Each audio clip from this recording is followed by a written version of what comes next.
Subscribe કરો વાત્સલ્ય coaching academy YouTube ચેનલને અને નવા વિડિયોની નોટિફિકેશન માટે બેલ આઇકન પર ક્લિક કરવાનું બિલકુલ ના ભૂલતા।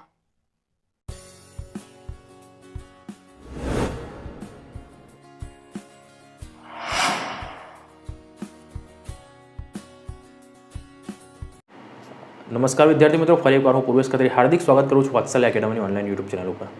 मित्रों, આપણે આગળ 3 વિડીયો યુપીએસસી પીપા એન્ટ્રન્સ 2019ના મૂકેલા છે। ના જોયા હોય તો જોઈ લેજો, નીચે ડિસ્ક્રિપ્શનની અંદર લિંક છે જ, તમે ત્યાં જઈને જોઈ શકો છો। આગળના વિડીયોની વાત કરું તો આગળના વિડીયો આપણે અત્યારે જોવા આગળના એક્ઝામ્પલ છે આપણે જોવાના છે। લાસ્ટ વિડીયો છે એની અંદર લગભગ બધા જ એક્ઝામ્પલ કવર થઈ જશે। ઓકે, તો મિત્રો શરૂઆત કરીએ છીએ આપણે આ વિડીયોના પ્રથમ એક્ઝામ્પલથી। પ્રથમ એક્ઝામ્પલની વાત કરીએ મિત્રો તો ખાસ આપણને એક જે છે એ સિરીઝ આપેલી છે અને સિરીઝ જે છે એ કંઈક તમે સ્ક્રીન ઉપર અહીંયા ક્વેશ્ચન જોઈ શકશો। હું આપણે ડાયરેક્ટ એનું સોલ્યુશન કરીશું। તો મિત્રો તમને એક સિરીઝ આપી છે, સિરીઝ કંઈ આવી છે 6 છે, 126 આપેલું છે, અહીંયા ખાલી જગ્યા છે 9 આપ્યા છે, 108, 12, 7, 133, 19, 12, 72 અને 6 આવું કંઈક તમને આપેલું છે। ઓકે મિત્રો, કોઈ પણ સિરીઝનું એક્ઝામ્પલ હોય, સિરીઝનું એક્ઝામ્પલ આપણે એક્ઝામમાં બેઠા હોય તો એમને મગજમાં લાઇટ નહીં થાય કે કઈ પેટર્ન ફોલો થાય છે, એના માટે પ્રેક્ટિસ કરેલી હોવી જોઈએ। હવે અત્યારે બધી જ જે પેટર્ન છે હું તમને ના શીખવાડી શકું, એના માટે પર્ટિક્યુલર આપણે એક અલગ લેક્ચર બનાવીશું। પણ હાલ એક્ઝામ જે આપણે ખાસ આ એક્ઝામમાં કઈ રીતે એપ્રોચ કરવાનો હતો એ આપણે ખાસ જોઈશું। ઓકે, તો કારણ કે આપણે બીજા એક્ઝામ્પલ પણ જોવાના છે એટલે આપણે ડાયરેક્ટ અત્યારે એક્ઝામ્પલ સોલ્વ કરીશું। તો મિત્રો ઓપ્શનમાં તમને એ આપ્યો છે 21, બી આપ્યો છે 23, સી આપ્યો છે 30 અને ડી આપ્યો છે 35। ખાસ જુઓ, અહીંયા હું જોઉં છું તો આવા એક્ઝામ્પલની અંદર ખાસ કેવો એપ્રોચ રાખીશું આપણે કે મિત્રો જે જગ્યાએ કન્ટિન્યુટીમાં આપણને 2-3 સ્ટેપ મળે છે ને તે જોવાનો પ્રયત્ન કરીશું, નહીં કે આપણે જે જગ્યાએ આપણને બ્લેન્ક છે તો અહીંયાથી તમને ખાસ ખબર નહીં પડે એટલે પહેલાં તમે મગજ અહીં ના દોડાવો, પહેલાં મગજ તમે આગળ દોડાવો કે ભાઈ કઈ પેટર્ન ફોલો થાય છે। જુઓ અહીંયા તમને આપ્યું છે કે 9 અને 12, 12, 9, 108, એ જ રીતે 19, 7, 133, એ જ રીતે 12, 6, 72। મતલબ કે બે આપણે જોઈએ તો બે સંખ્યાનો ગુણાકાર વચ્ચેની સંખ્યા છે, બે સંખ્યાનો ગુણાકાર અહીંયા જોઈએ તો 133 એટલે 19 અને 7, 133 બે સંખ્યાનો ગુણાકાર વચ્ચેની સંખ્યા છે, બે સંખ્યાનો ગુણાકાર વચ્ચેની સંખ્યા છે। મતલબ કે અહીં આ બે સંખ્યાનો ગુણાકાર વચ્ચેની સંખ્યા આવી જોઈએ। અથવા હું તમને કહું કે 108 ભાગ્યા 9 તો 12, 133 ભાગ્યા 7 તો 19, એ જ રીતે 72 ભાગ્યા 12 તો 6। તો 126 ભાગ્યા 6 હું કરું, 126 ભાગ્યા હું 6 કરું તો મને કેટલા મળશે? 21, 21, 6, 126 એટલે મારો જવાબ આવશે અહીંયા 21। હું જોઈ લઈશ કે ઓપ્શનમાં મને શેમાં આપ્યો છે, 21 તમને આપ્યો છે ઓપ્શન નંબર એ, એ તમારો સાચો આન્સર તમને મળશે, ઓપ્શન નંબર એ। ચલો ક્લિયર છે? આગળનો એક્ઝામ્પલ જોઈએ। આગળના એક્ઝામ્પલની વાત કરું મિત્રો તો આગળનું એક્ઝામ્પલ તમને શું કહે છે ખાસ આપણે જોઈશું। મિત્રો તમને એવું કહે છે કે એક શંકુ આકારના તંબુની ત્રિજ્યા 7 મીટર, ઊંચાઈ 24 મીટર છે। આ તંબુની બહારની સપાટી ઢાંકવા હેતુ જરૂરી લંબચોરસ કેનવાસની પહોળાઈ 4 મીટર હોય તો કેનવાસની લંબાઈ શોધો। હવે તમે સ્ક્રીન પર ક્વેશ્ચન જોઈ શકો છો। તો મિત્રો તમને આવું કંઈક શંકુ આપેલું છે,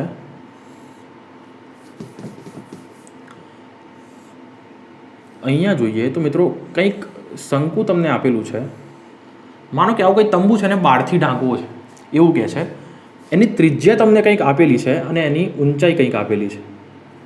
ઓકે, તો શું આપેલી છે મિત્રો જોઈએ, તમને ત્રિજ્યા આપી છે 7 મીટર, આ 7 આપી છે અને ઊંચાઈ આપી છે તમને 24। હવે શંકુની વક્ર સપાટીનું ક્ષેત્રફળ ખ્યાલ હોવો જોઈએ મિત્રો। શંકુની વક્ર સપાટીનું ક્ષેત્રફળ છે, શંકુની વક્ર સપાટીનું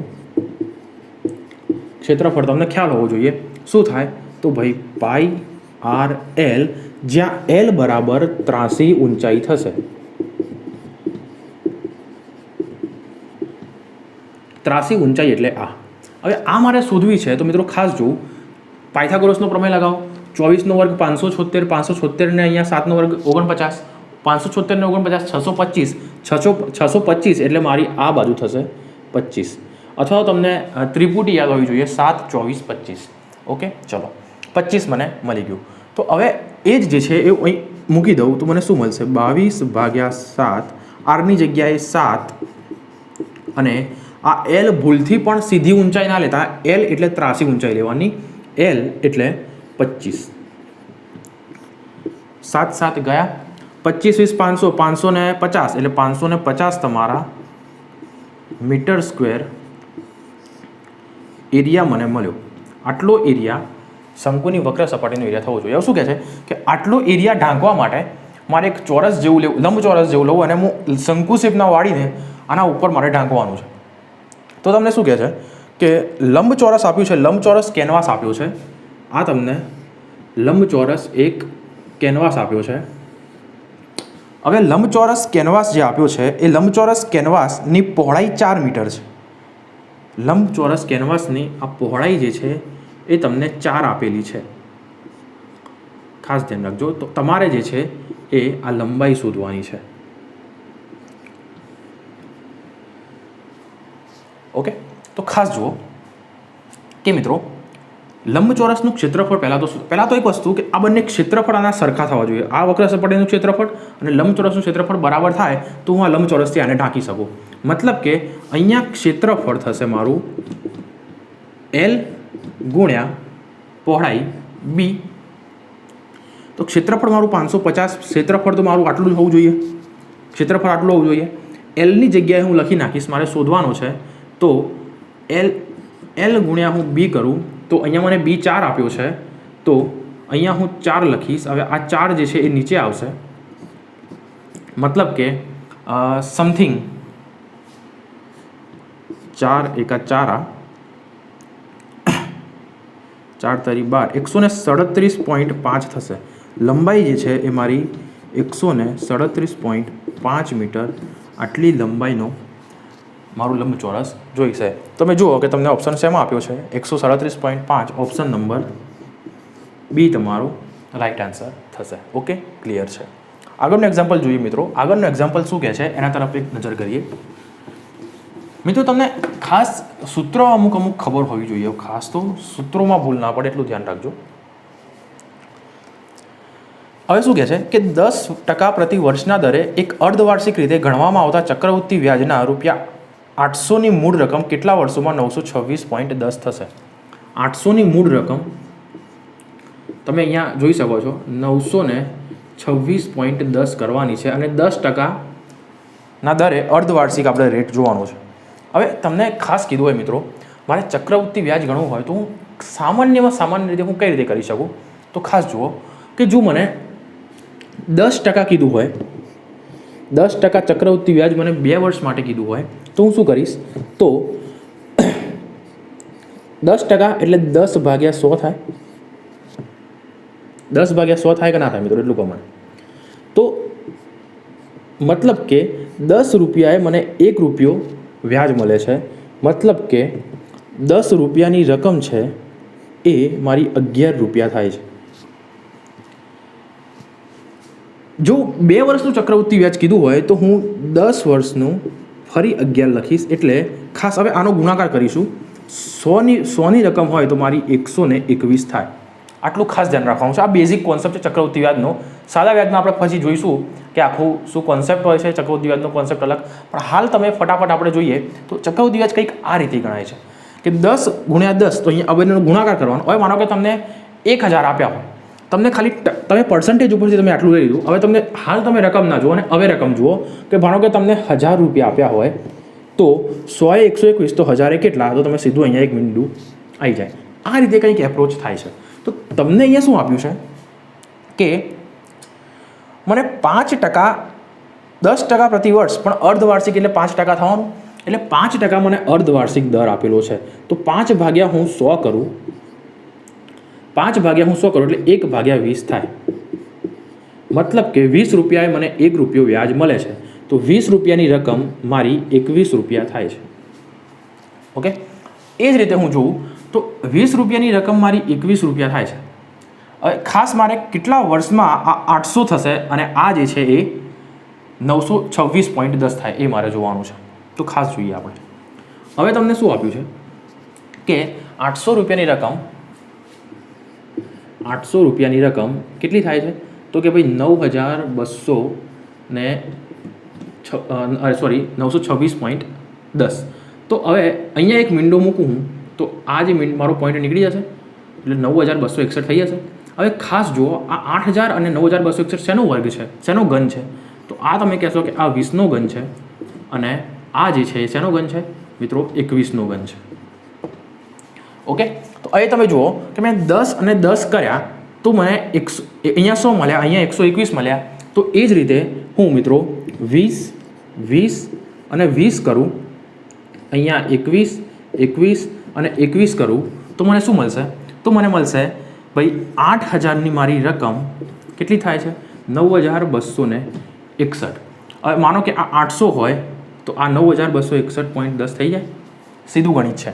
મતલબ કે 20, 21, 20ના 21, 20ના 21 મારે કેટલી વાર કરવા પડે છે, તો કે ભાઈ 3 વાર. તો અહીંયા જે છે એ મારા 8000 હોય તો અહીંયા 9261 થાય, 9261 થાય અને હું 800 લઉં તો અહીંયા મારો 1 પોઈન્ટ આવે એટલે કે અહીંયા 0 થાય. મતલબ કે અમે 5% અર્ધવાર્ષિક ગણ્યું છે, તો અડધું વર્ષ આ, અડધું વર્ષ આ, અડધું વર્ષ આ, 1 અને ઉપર 3/2, 1.5 વર્ષ થાય. 3/2 આપણે કહીએ તો 3/2 તમને શેમાં આપ્યો છે, 3/2 તમારો ઓપ્શન નંબર ડી છે, 3/2. આ જે છે મારો રાઈટ આન્સર થશે. ઓકે, ચલો આગળ વધીએ મિત્રો. તો આગળનો કંઈક ક્વેશ્ચન તમને એવું કહે છે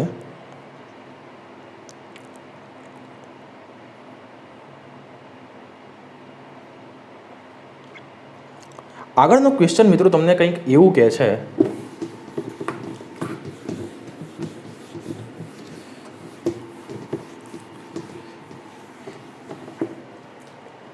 કે સુજાતા, તમે અહીં સ્ક્રીન ઉપર તમે ક્વેશ્ચન જોઈ શકો છો કે સુજાતા એક માઇક્રોવેવ ઓવન તેના મહત્તમ છૂટક ભાવ કરતાં 10% ઓછા ચૂકવીને ખરીદે છે.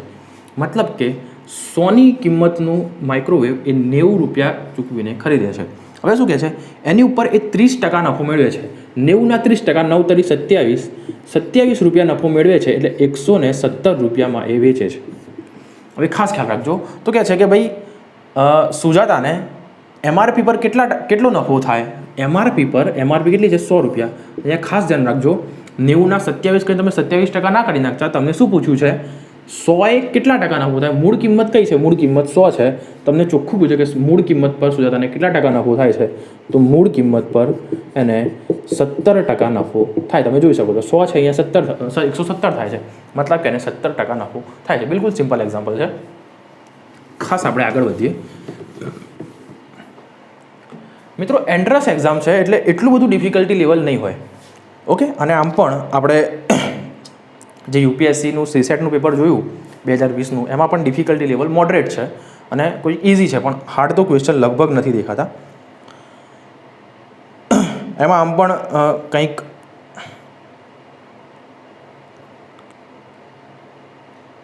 આ જે પેપર 2020નું જે પેપર હતું આજે જ ને, સોરી ગઈકાલે જે પેપર હતું એ પેપર લગભગ ઇઝીથી મોડરેટ હતું, એટલે બહુ વાંધો આવે એવો છોકરાઓને સીસેટમાં હતો નહીં. ઓકે, આગળનો ક્વેશ્ચન છે કે 100 વિદ્યાર્થીઓના જૂથમાં 85 વિદ્યાર્થીઓ તમિલ બોલે છે. 100 વિદ્યાર્થીઓના જૂથમાં અહીં તમને ટોટલ 100 વિદ્યાર્થી આપ્યા છે, એમાંથી 85 વિદ્યાર્થીઓ જે છે એ તમિલ બોલે છે, 40 વિદ્યાર્થીઓ અંગ્રેજી બોલે છે અને 20 વિદ્યાર્થીઓ જે છે એ ફ્રેન્ચ બોલે છે. અહીંયા ખાસ ધ્યાન રાખજો, અહીંયા માત્ર તમિલ બોલે એવું નથી કે મિનિમમ એક ભાષા તમિલ બોલે છે. બાકી તો 85, 40 અને 20 145 થાય. તો ખાલી બોલતા હોય, ખાલી તમિલ બોલતા હોય, ખાલી ઇંગ્લિશ બોલતા હોય તો 100 થી વધી જવાનો. પણ આ શું કહેવા માગે છે કે 85 જણા મિનિમમ તમિલ તો બોલે જ છે, 40 જણા મિનિમમ ઇંગ્લિશ તો બોલે જ છે, 20 જણા મિનિમમ ફ્રેન્ચ તો બોલે જ છે. આવું કંઈક કહેવા માગે છે. અને શું કહે છે કે ભાઈ 32 વિદ્યાર્થીઓ તમિલ અને અંગ્રેજી બંને બોલે છે. 32 વિદ્યાર્થીઓ જે છે એ તમિલ વત્તા અંગ્રેજી બોલે છે. બીજું કંઈ આપ્યું છે તમને, 13 અંગ્રેજી અને ફ્રેન્ચ બોલે છે અને 10 તમિલ અને ફ્રેન્ચ બોલે છે. તો કહે છે શું કે ખાસ તમે જુઓ કે 85, 40 અને 20 હું લઉં, 85, 40 અને 20 તો 145 જણા થાય છે. પણ ખરેખર થવા કેટલા જોઈએ તો કે ભાઈ કેટલા થવા જોઈએ? 100. તો અહીંયા 45 જણા વધારે કયા છે? તો કેટલાક એ હશે કે જે આમાં આ બધામાં ડબલ વાર કાઉન્ટ થયા હશે કે અહીંયા જે 85 તમિલ બોલે છે એમાંથી ને એમાંથી કેટલાક એવા હશે કે જે ઇંગ્લિશ બોલતા હશે, એમાંથી ને એમાંથી કેટલાક એવા હશે કે જે ફ્રેન્ચ બોલતા હશે. તો દરેકમાં આવી રીતે જે ક્લેશ જે છે એ થતું હશે. તો આપણે જે વધારાના છે એ કઈ રીતે બાદ કરીશું એ જોઈએ. તો મિત્રો ખાસ તમે જુઓ કે હું અહીંયા 3 વેન ડાયાગ્રામથી આપણે ઇઝી રીતે વેન ડાયાગ્રામથી આપણે સોલ્વ કરી શકીએ. તો મિત્રો હું વેન ડાયાગ્રામ દોરું છું કે આવું તમને આપ્યું છે. અહીંયા જે છે એ તમિલના વિદ્યાર્થીઓ છે, અહીંયા ઇંગ્લિશના અને અહીંયા ફ્રેન્ચના. હવે શું કહે છે કે તમિલ અને ઇંગ્લિશ કેટલા બોલે છે તો કે 32, ઇંગ્લિશ અને ફ્રેન્ચ કેટલા બોલે છે તો કે ભાઈ 13, અને તમિલ અને ફ્રેન્ચ કેટલા બોલે છે તો કે ભાઈ 10. તો હું શું કરીશ કે ઓલરેડી આ જે 32 છે, આ 13 છે અને આ 10 છે એ ઓલરેડી આ સિંગલમાં તો કાઉન્ટ ક્યાંક ને ક્યાંક થઈ જ ગયા હશે. એ ઓલરેડી તમિલ પણ બોલે છે અને ઇંગ્લિશ પણ બોલે છે. તો આ જે છે એ ક્યાંક ને ક્યાંક આમાં તો કાઉન્ટ થઈ જ ગયા હશે. એ જે આ 13 છે એ ક્યાંક ને ક્યાંક આમાં તો કાઉન્ટ થઈ જ ગયા હશે. અને એ જ રીતે આ ફ્રેન્ચ છે તો ક્યાંક ને ક્યાંક આમાં કાઉન્ટ થઈ ગયા હશે. ઓકે, તો હું જોઉં અહીંયા હું બાદ કરીશ 32 એકવાર બાદ કરીશ, એકવાર હું 13 બાદ કરીશ અને એકવાર હું 10 બાદ કરીશ. તો મને કેટલા મળે છે? અહીંયા મને 90 મળે છે. પણ ખાસ હું જોઈશ કે મને પૂછ્યું શું છે મિત્રો, મને પૂછ્યું શું છે કે ભાઈ 3 ભાષા બોલતા હોય એવા વિદ્યાર્થીઓ કેટલા? આટલા. તો અહીંયા હું શું જોઉં છું કે 100 વિદ્યાર્થીઓ છે અને અહીંયા મારા 10 વિદ્યાર્થીઓ ઓછા થઈ જાય છે, મતલબ કે વધારે મેં ક્યાંક આમાં માઇનસ કરી નાખ્યા છે. તો મિત્રો જુઓ અહીંયા 13 છે અને અહીંયા 32 છે. તો આ બે પોર્શનમાં કંઈક કોમન હશે, આ બે પોર્શનમાં કંઈક કોમન હશે અને આ બે પોર્શનમાં કંઈક કોમન હશે. અને એ જ વિદ્યાર્થીઓ મને અહીં કેટલા મળ્યા? ઓછા મને 10 મળ્યા. અહીંયા જે 10 મને ઓછા મળ્યા એ 10, તો ટોટલ સરવાળો મારો 100 થઈ જાય. મતલબ કે આ જે 10 વિદ્યાર્થીઓ જે છે એ 10 વિદ્યાર્થીઓ મારા આ અહીંયા આગળ મારા જે છે એ 10 વિદ્યાર્થીઓ હોવા જોઈએ. ઓકે, તો મારો આમ જવાબ થશે કે ભાઈ 3 ભાષા બોલતા વિદ્યાર્થીઓની સંખ્યા 10 છે. ઓકે, આગળ વધીએ. તો બીજો ક્વેશ્ચન તમને એવો આપ્યો છે કે ખાસ આપણે જોઈએ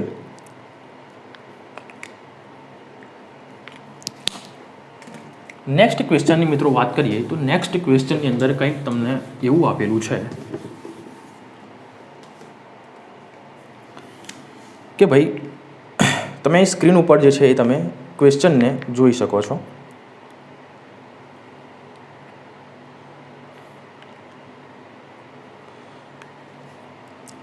અમદાવાદથી અમરેલી જવા માટે 240 કિલોમીટરના અંતરની મુસાફરી કરવા એક પેસેન્જર ટ્રેન એક્સપ્રેસ ટ્રેન કરતાં 1 કલાક વધારે લે છે. પેસેન્જર ટ્રેનની ઝડપથી એક્સપ્રેસ ટ્રેનની ઝડપ કરતાં 20 કિલોમીટર પ્રતિ કલાક ઓછી છે. આ પેસેન્જર ટ્રેનની સરેરાશ ઝડપ કિલોમીટર પ્રતિ કલાકમાં શોધો. અહીં ખાસ જુઓ કે તમને 240 કિલોમીટર આપ્યું છે અને શું કહે છે એક ટ્રેન જે છે એ એક્સપ્રેસ ટ્રેન છે અને એક ટ્રેન જે છે એ પેસેન્જર ટ્રેન છે. પેસેન્જર ટ્રેન કરતાં એક્સપ્રેસ ટ્રેનની ઝડપ +20 છે. ઓકે, આ જેટલી પણ હોય એના કરતાં આ +20 છે. તો શું કહે છે કે પેસેન્જર ટ્રેન એ 1 કલાક વધારે, ઓલવેઝ વાત છે કે આની ઝડપ વધારે હોય તો આ પહેલાં પહોંચશે અને આ પછી પહોંચશે. તો આ જે છે મિત્રો એ 1 કલાક વધારે લે છે. કઈ? બીજા નંબરની ટ્રેન 1 કલાક વધારે લે છે કારણ કે આની ઝડપ એ 20 કિલોમીટર પ્રતિ કલાક આના કરતાં ઓછી છે. આની વધારે એટલે આની ઓછી હોય એટલે સ્વાભાવિક વાત છે કે કલાક સમય વધારે લે. તો અહીંયા તમને ઓપ્શન આપેલા છે કે અહીંયા મિત્રો ઓપ્શન ઉપરથી મારો બેસ્ટ એપ્રોચ એવો રહેશે કે હું ઓપ્શન ઉપરથી સાચો જવાબ શોધું. ઓપ્શન નંબર એ તમને આપ્યો છે, જુઓ 240 કિલોમીટર આપ્યું છે. હવે માનો કે હું પેસેન્જર ટ્રેનની અહીંયા ઝડપ જે છે હું 60 લઉં છું. ઓપ્શન એ આપેલો છે, ઓપ્શન એ તમને 60 આપ્યો છે. હું જોઉં છું 60 લઉં તો આવે છે કે નથી આવતો. તો મિત્રો હું 60 લઉં છું તો મને 4 કલાક મળ્યા પેસેન્જર ટ્રેનના. ઓકે, હવે શું કહે છે કે ભાઈ 60 કરતાં આની ઝડપ +20 છે, તો હવે હું લઉં છું 240 ભાગ્યા +20 એટલે આની ઝડપ 60 હોય તો આની કેટલી હોય 80 હોય. હવે 80 હોય તો કેટલા કલાક લ્યા 3 કલાક લે. તો શું કહે છે કે ભાઈ આના કરતાં આ 1 કલાક ઓછો લે છે અથવા તો આના કરતાં પેસેન્જર ટ્રેન 1 કલાક વધારે લે છે.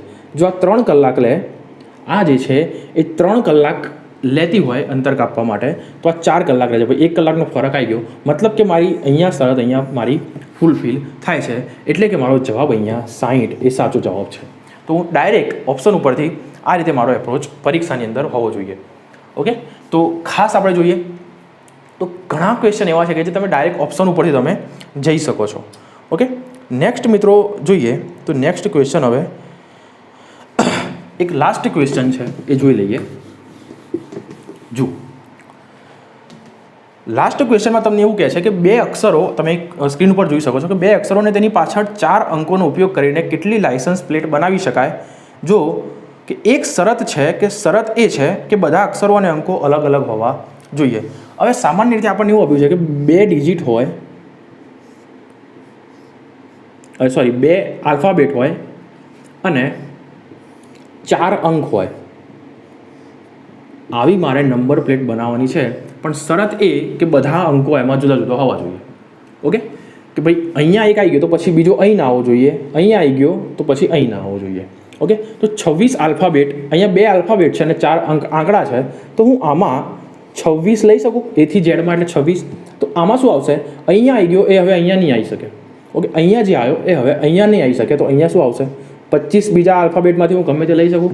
એ જ રીતે મિત્રો અહીંયા મારે 0 થી 9ના જે આંકડા છે તો ટોટલ કેટલા આંકડા થાય, તો 10 આંકડામાંથી હું કોઈ પણ પસંદગી કરી શકું. 10 આવ્યા તો અહીંયા એ જે એક અંક આવી ગયો એના સિવાય હવે અહીંયા 9 અંક વધશે, તો અહીંયા આ અંક નહીં આવે, મતલબ કે એના સિવાયના 9 આવશે. હવે આ બેમાં જે આવી ગયા એ અહીંયા નહીં આવે, એટલે અહીંયા 8ની મને મળશે અને અહીંયા આ 3 આવી ગયા, તો હવે મને અહીંયા 7 અંક હું લઈ શકીશ. ઓકે, હવે શું કહે છે કે દરેક અંક અલગ અલગ હોવા જોઈએ. ભાઈ થઈ ગયા, એટલે દરેક અંક અલગ અલગ આપણને મળી ગયું. તો શું કહે છે કે ભાઈ આવી કેટલી લાયસન્સ પ્લેટ બનાવી શકાય. તો હું શું કરીશ, આ બધાનો ગુણાકાર સિમ્પલ. તો આ બધાનો ગુણાકાર મિત્રો તમને ઓપ્શન આપેલો છે 32 76 000. બીજો ઓપ્શન છે 32 25 292. ત્રીજો ઓપ્શન છે 32 75 500 અને ચોથો ઓપ્શન છે 34 71 750. આવા તમને 4 ઓપ્શન આપેલા છે. હવે હું જોઉં ગુણાકાર કરવાનો. ગુણાકાર કઈ રીતે કરશો, તો મિત્રો 26 ગુણ્યા 25 ગુણ્યા હું અહીંયા 8 લઈ લઉં તો 7 9 અને 10. ઓકે, તો 25 8 200, તો મિત્રો 26 ગુણ્યા 200 ગુણ્યા 10 ગુણ્યા 7 ગુણ્યા 9 આવું કંઈક મને મળે 25 8 200. હવે ખાસ તમે જુઓ કે જે વોટેવર મારો આન્સર ગમે તે આન્સર હોય, A to Z કોઈ પણ આન્સર હોય, પણ ગુણાકાર છે 3 મીંડા છે એટલે પાછળ તો 3 મીંડા આવવા જોઈએ. 2 અને આ એક 3, પાછળ 3 મીંડા આવવા જોઈએ. 3 મીંડા શેમાં છે, તો પહેલેથી એક વાત કે પાછળ એક તો 0 તો આવવો જ જોઈએ. તો 0 ના હોય એટલે ઓપ્શન બી આપણો A, આ B, આ C અને આ D. ઓકે, 4 તમને અહીં ઓપ્શન આપેલા છે. તો તમને 4 આવા ઓપ્શન આપેલા છે. તો અહીંયા શું થશે કે એક 2 પાછળ તો 0 જ આવશે, અહીં 0 છે એટલે પાછળ તો 0 જ આવશે એટલે બી ઓપ્શન નહીં આવે. પ્લસ શું 2 અને 1 3 0 હોવા જોઈએ. તો જોઈ લો કે 2 અને 1 3 0 શેમાં છે, તો ડીમાં નથી અને સીમાં પણ નથી. સીમાં પણ 2 0 છે, મતલબ આપણો રાઈટ આન્સર જે છે એ આવશે. હવે મારે આખો ગુણાકાર કરવાની જરૂર છે નહીં. આ તો તમને સમજાવું તો એટલે મેં આટલું બધું કર્યું, બાકી મને અહીંથી જ ખબર પડી કે 2 અને 1 3 મીંડાવાળો એક જ ઓપ્શન છે, ઓપ્શન નંબર એ ઓપ્શન નંબર એ મારો જવાબ થશે. ક્લિયર વસ્તુ છે. તો આ આપણો રાઈટ એપ્રોચ એ મેથ્સ રિઝનિંગમાં હોવો જોઈએ કે ક્યારે ઓપ્શનમાંથી જવાબ આપણને મળી જાય છે એ આપણને વધુમાં વધુ પ્રેક્ટિસ કરીશું તો જ ખબર પડશે. અને આમ પણ મિત્રો ઇંગ્લિશ અને મેથ્સ રિઝનિંગ એવો સબ્જેક્ટ છે જે વાંચવા કે મતલબ કે આપણે વાંચી કે ચોપડી પકડીને બેસી રહીએ એના કરતાં પ્રેક્ટિસ કર્યું હશે તો તમને સારી ગ્રીપ આવશે, તમે સારામાં સારા માર્ક્સ કવર કરી શકશો. ઓકે, તો આજ માટે આપણે આટલા એક્ઝામ્પલ રાખીએ છીએ.